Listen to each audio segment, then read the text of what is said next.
ভোর হয়, ঢাকার উপকণ্ঠে আলো ধীরে ধীরে ছড়িয়ে পড়ে। ঘুম ভাঙে শহরের, ঘুম ভাঙে বাজারেরও। এই ভোরের আলোয় দাঁড়িয়ে আছে একটি জায়গা, নাম নামাবাজার। এটি কোনো পর্যটন কেন্দ্র নয়, কোনো বিশেষ স্থাপত্যও নেই এখানে। তবুও প্রতিদিন অসংখ্য মানুষের জীবন এই বাজারকে ঘিরেই শুরু হয়। নামাবাজার সাভারের একটি পরিচিত নাম, কিন্তু এর গল্প খুব কমই শোনা যায়। আজ আমরা সেই গল্পই শুনব। নামাবাজার অবস্থিত সাভার এলাকায়।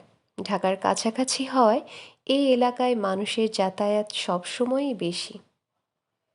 আশেপাশের গড়ে ওঠা বসতিপাড়া, কলকারখানা, কর্মক্ষেত্র সবকিছুর মাঝখানে নামাবাজার একটি সাধারণ কিন্তু প্রয়োজনীয় কেন্দ্র। এই বাজার কোনো নির্দিষ্ট দিনে তৈরি হয়নি, এটি গড়ে উঠেছে ধীরে ধীরে মানুষের প্রয়োজন অনুযায়ী। এটি স্থানীয় মানুষের কাছে পরিচিত একটি বাণিজ্যিক কেন্দ্র। সাভারের বিভিন্ন পাড়া মহল্লা, আশেপাশের বসতি এবং কর্মজীবী মানুষের দৈনন্দিন কেনাকাটার বড় একটি অংশ এই বাজারকে কেন্দ্র করেই পরিচালিত হয়। সবজির দোকান, মাছের আড়ত, মাংসের দোকান, মুদি দোকান, স্বর্ণপট্টি, চালের বিশাল আড়ত, এক কথায় বাজারটির বিভিন্ন দিক বিভিন্ন ব্যবসায়িক অংশে বিভক্ত। আর একটি পরিবারের মাসিক বাজারের A to Z এখানে পাবেন তো অবশ্যই, এছাড়া একটু দেখে শুনে নিলেই খাঁটি জিনিসই নিতে পারবেন আপনার পরিবারের জন্য, বিশেষ করে সরিষার তেল, ঘি, মশলা। আর এই বাজারের পাশ দিয়ে বয়ে গেছে একটি নদী, নাম বংশী নদী। নদীর ওপারের কৃষকেরা প্রতিদিনই তাজা তাজা সবজি নিয়ে তাদের পসরা সাজিয়ে বসে।